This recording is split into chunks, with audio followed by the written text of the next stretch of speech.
Hello madam, ನಮಸ್ತೆ. ನಮ್ಮ ಹೆಸರು ರಮೇಶ್ ಅಂತ. ನಿಮ್ಮ ಹೆಸರು? ಸರ್, ನನ್ನ ಹೆಸರು ಅಕ್ಷೋಹಿಣಿ ಅಂತ. ನಾವು ಇದು ಜ್ಞಾನಾಂಕರ ಯೂಟ್ಯೂಬ್ ಚಾನಲಿಂದ ಬಂದಿದ್ದೀವಿ. ಈ ಯೂಟ್ಯೂಬ್ ಚಾನಲಲ್ಲಿ ಸ್ಪರ್ಧಾತ್ಮಕ ಪರೀಕ್ಷೆಗಳಿಗೆ ಬೇಕಾದಂಥ ಮಾಹಿತಿಗಳನ್ನು ಹಂಚ್ಕೊಳ್ತೀವಿ. ನಾವು ಇದೇ ರೀತಿಯಾಗಿ ಟೀಚರ್ಸ್ ಹತ್ರ, ಮತ್ತು ಸ್ಕೂಲ್ ಮಕ್ಕಳ ಹತ್ರ, ಮತ್ತು ಕಾಲೇಜ್ ಸ್ಟೂಡೆಂಟ್ ಹತ್ರ, ಸ್ಕೂಲ್ ಟೀಚರ್ಸ್ ಹತ್ರ ಎಲ್ಲ ಕೇಳ್ತೀವಿ. ಅದೇ ರೀತಿಯಾಗಿ ಆ ಕ್ವಶನ್ಗಳಿಗೆ 10 ರೂಪಾಯಿ, 20 ರೂಪಾಯಿ, 50 ರೂಪಾಯಿ ಕೊಡ್ತೀವಿ. ಅದೇ ರೀತಿಯಾಗಿ ಇವತ್ತು ನೀವು ಸಿಕ್ಕಿದ್ದೀರಾ. ಇವತ್ತು ನಿಮ್ಮನ್ನ ಒಂದು 5 ಕ್ವಶನ್ ಕೇಳಿ ಒಂದು ಕ್ವಶನ್ಗೆ 20 ರೂಪಾಯಿ ಕೊಡ್ತೀವಿ. ನೀವು ರೆಡಿನಾ? Ready sir.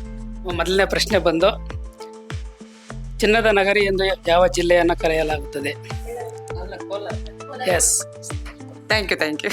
ಕೋಲಾರ್. ಸರಿಯಾದ ಉತ್ತರ ನೀಡಿದ್ದೀರಾ. ಅದಕ್ಕೋಸ್ಕರ ನಿಮಗೆ 20 ರೂಪಾಯಿ. ಮೊದಲನೇ ಕ್ವಶನ್ಗೆ ಸರಿಯಾದ ಉತ್ತರ ನೀಡಿದ್ದೀರಾ. Thank you. ನೆಕ್ಸ್ಟ್, ತೊಗರಿ ಕಣಜ ಎಂದು ಯಾವ ಜಿಲ್ಲೆಯನ್ನು ಕರೆಯಲಾಗುತ್ತದೆ? ಕಣಜ, ಗುಲ್ಬರ್ಗನ. ತೊಗರಿನ ಅದು? ತೊಗರಿ. ಸರಿಯಾದ ಉತ್ತರ ನೀಡಿದ್ದೀರಾ. Thank you. ತಗೊಳ್ಳಿ. ಈಗ ಮೂರನೇ ಕ್ವಶನ್, ಶಿಲ್ಪಕಲೆಯ ಬೀಡು ಎಂದು ಯಾವ ಜಿಲ್ಲೆಯನ್ನು ಕರೆಯುತ್ತಾರೆ? ಹಾಸನ. ಹಾಸನ್. ಇದಕ್ಕೂ ಸರಿಯಾದ ಉತ್ತರ ನೀಡಿದ್ದೀರಾ. ಇನ್ನ ಲಾಸ್ಟ್ ಕೊನೆ 2 ಕ್ವಶನ್. ಏಲಕ್ಕಿ ನಾಡು ಎಂಬ ಯಾವ ಹೆಸರು ಯಾವ ಜಿಲ್ಲೆಯಲ್ಲಿದೆ? ಕಾಂತಾರ, ಅದು ಮೂವಿ.